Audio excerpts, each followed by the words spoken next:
హైదరాబాద్లోని శిల్పకళా వేదికలో బండారు దత్తాత్రేయ జీవిత చరిత్ర ఆధారంగా రాసిన ప్రజల కథే నా ఆత్మకథ పుస్తకావిష్కరణ కార్యక్రమం జరుగుతుంది. ప్రస్తుతం సీఎం రేవంత్ రెడ్డి మాట్లాడుతున్నారు. లైవ్ లో చూద్దాం.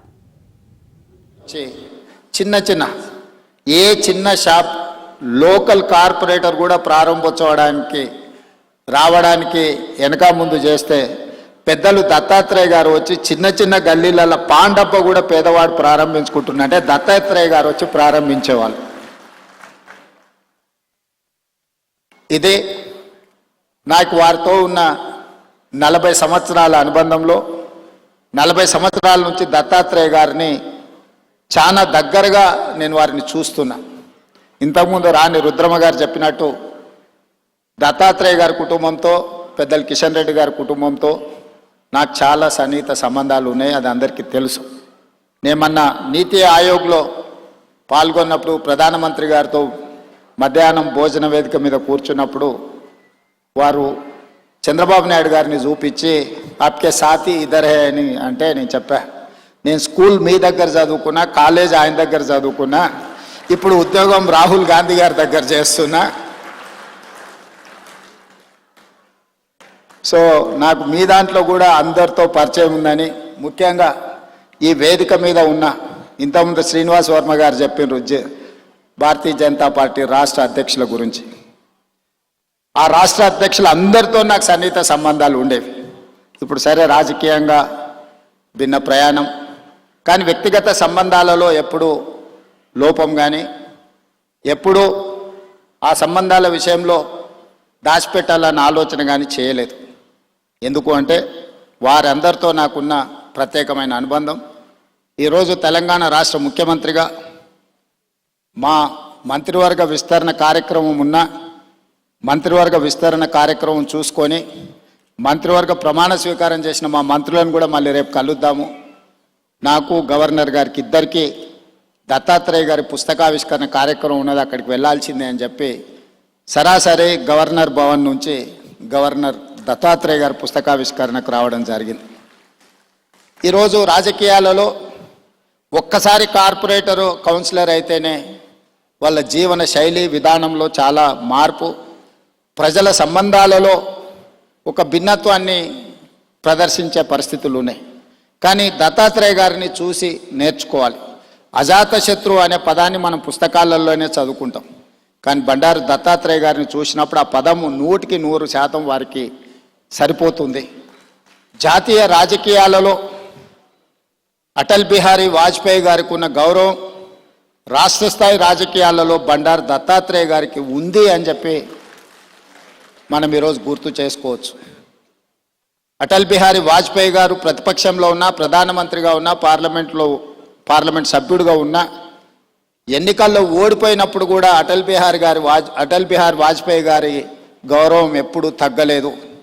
పదవులతో వారి గౌరవం పెరగడం, పదవి లేకపోతే వారి గౌరవం తగ్గడం ఏమాత్రం లేదు అని అటల్ బిహారీ వాజ్పేయి గారిని మనం ఏ విధంగా అయితే అనుకుంటామో అదే విధమైన పోలిక పెద్దలు బండారు దత్తాత్రేయ గారికి ఉన్నది. వారు పార్లమెంట్ సభ్యుడిగా ఉన్నా లేకపోయినా, కేంద్ర మంత్రిగా ఉన్నా లేకపోయినా, గవర్నర్గా ఉన్నా లేకపోయినా, ఈ తెలంగాణ రాష్ట్రంలో ముఖ్యంగా ఈ జంట నగరాలలో బండారు దత్తాత్రేయ గారిని గౌరవించని రాజకీయ నాయకుడే విధంగా అయితే అనుకుంటామో అదే విధమైన పోలిక పెద్దలు బండారు దత్తాత్రేయ గారికి ఉన్నది.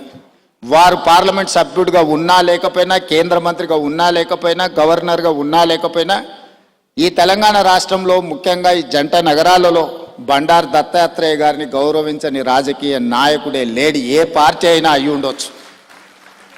అదేవిధంగా అలాయ్ బలాయ్ కార్యక్రమం తెలంగాణ రాష్ట్ర సాధనలో కీలక పాత్ర పోషించింది. నాకు తెలిసి 19 సంవత్సరాల నుంచి బండారు దత్తాత్రేయ గారు నిర్వహించే అలాయ్ బలాయ్ కార్యక్రమం తెలంగాణ ఉద్యమానికి ఒక స్ఫూర్తిగా పనిచేసింది.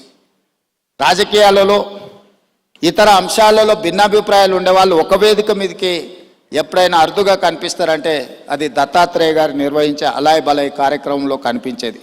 ఈరోజు వారి పుస్తకావిష్కరణలో ఈరోజు ఇంతమంది గవర్నర్లను ఒక వేదిక మీద నేను ఎప్పుడు చూడలే. ఈరోజు గవర్నర్స్ పరేడ్ లాగా ఉన్నది ఈ వేదిక. అంటే వ్యక్తిగతంగా వారితోనున్న అనుబంధంతోనే వీళ్ళందరూ ఇక్కడికి రావడం జరిగింది. తెలంగాణ రాష్ట్ర ప్రభుత్వంలో కాంగ్రెస్లో ఉన్న మంత్రివర్గం మొత్తం ఇక్కడనే ఉంది. మంత్రివర్గ సమావేశం నేను ఇక్కడనే పెట్టుకోవచ్చు అన్నట్టుగా ఉంది. ఎందుకంటే ఎవరు కూడా దత్తాత్రేయ గారిని భారతీయ జనతా పార్టీ నాయకుడనో లేకపోతే భారతీయ జనతా పార్టీ కార్యక్రమానికి పోతున్న భావన లేదు. ఒక మర్యాద కలిగిన రాజకీయ నాయకుడి కార్యక్రమానికి వెళ్తున్నామని చెప్పి ఈరోజు అందరి వేదిక మీద కనిపించడం జరిగింది. ఏది ఏమైనా వారి ఆత్మకథను, వారి జీవన శైలిని, విధానాన్ని నూతనంగా రాజకీయాలలోకి రావాలనుకున్న వాళ్ళు పరిశీలించవలసిన అవసరం ఉన్నది, నేర్చుకోవాల్సింది చాలా ఉన్నది. మేమందరం, నేనైతే మొదటి నుంచి వారిని దగ్గరగా గమనిస్తున్నా. హైదరాబాదులో పి జనార్దన్ రెడ్డి గారు, బండారు దత్తాత్రేయ గారు పేదల గుండెల్లో చిరస్థాయిగా ఉంటారు. ఎవరికి ఏ కష్టం వచ్చినా, ఎవరికి ఏ బాధ ఉన్నా అది తీరుతుందో తీరదో తెలియదు, కానీ కష్టం వచ్చినప్పుడు వాళ్ళకు గుర్తొచ్చే నాయకులు ఇద్దరి జంట నగరాలలో, ఒకరి పి జనార్దన్ రెడ్డి అయితే, రెండు బండారు దత్తాత్రేయ గారు. మేము వెళ్ళి చెప్పుకోవచ్చు, మేము కలవచ్చు, మేము ఎప్పుడు వెళ్ళినా నాయకుడు కలుస్తాడు, మా సమస్య వింటాడు, అధికారులకు ఫోన్ చేస్తాడు. ఇంకొక విషయం కూడా తెలియాలి, ఈ కాలంలో ఒక్క లెటర్ మీద సంతకం పెట్టి ఇవ్వాలి అంటే నాయకులు భయపడే పరిస్థితులు. కానీ ఆనాడు దత్తాత్రేయ గారు వందలాది లెటర్లు తిరుపతి దర్శనానికి సంతకాలు పెట్టి మా అందరికి ఇచ్చేటోడు. ఎప్పుడు మా దగ్గర పుస్తకాలు ఎలాగూ ఉండేటి. దత్తాత్రేయ గారు ఎంపీగా సంతకం పెట్టి, రైల్వే రిజర్వేషన్ కూడా, ఇప్పుడంటే విమానాలు వచ్చినాయి, కార్లు వచ్చినాయి, ఒకప్పుడు రైల్వే రిజర్వేషన్ అనేది కూడా చాలా ముఖ్యం. దత్తాత్రేయ గారు పుస్తకాల కొద్దీ ఆయన లెటరేట్స్ మీద సంతకాలు పెట్టి, రైల్వే కూపన్లకు కూడా వారు సంతకాలు పెట్టించేటోళ్ళు. అదేవిధంగా ఒకప్పుడు టెలిఫోన్ కనెక్షన్కి కూడా చాలా విలువ ఉండేది, గ్యాస్ సిలిండర్కి చాలా ప్రాధాన్యత ఉండేది. ఇవన్నీ కూడా వచ్చినెంబడే కార్యకర్తలకు రాసి ఇచ్చేసి అన్నీ పంచిపెట్టేసి బాధ్యత తీరినట్టుగా వివరించేవాడు బండారు దత్తాత్రేయ గారు. ఇప్పుడు వాటికి ప్రాధాన్యత లేకపోయి ఉండొచ్చు, కానీ ఆ రోజుల్లో వాటికి చాలా ప్రాధాన్యత ఉండేది. కానీ వారు ఏ రోజు కూడా కార్పొరేట్ బిజినెస్ వాళ్ళకి ఇవ్వలే, సామాన్యమైన కార్యకర్తలకు ఇచ్చేటోడు బండారు దత్తాత్రేయ గారు. లిస్టు రాసుకొని మొదటి నుంచే పార్టీలు ఎవరున్నారు, లేకపోతే ఆర్గనైజేషన్లో, సంఘంలో కానీ స్వయం సేవక సంఘ కార్యకర్తలు ఎవరైనా మొదటి నుంచే సంఘాన్ని నమ్ముకొని ఉన్నవాళ్ళు ఎవరున్నారు, ఇట్లా ఒక్కరొక్కరిని వారు గుర్తుపెట్టుకొని రాసుకొని వచ్చిన కూపన్లను వాళ్లకు ఇచ్చి పిలిచి ఇచ్చేవాడు. సో ఇది ఈనాటి నాయకులు చాలామంది కొత్త తరం రాజకీయాలకు రావాలనుకున్న వాళ్ళు గుర్తుపెట్టుకొని నేర్చుకోవాల్సిన అంశము. దత్తాత్రేయ గారు ఆదర్శనీయులు. ఇది ముఖస్థుతి కోసమో వేదిక మీద పిలిచిండ్రు కాబట్టి వారిని అభినందించడానికో మాట్లాడుతున్న విషయం కాదు, వారు నికార్సుగా పాటిస్తున్న విషయము. అలాంటిది కొత్త తరం రాజకీయ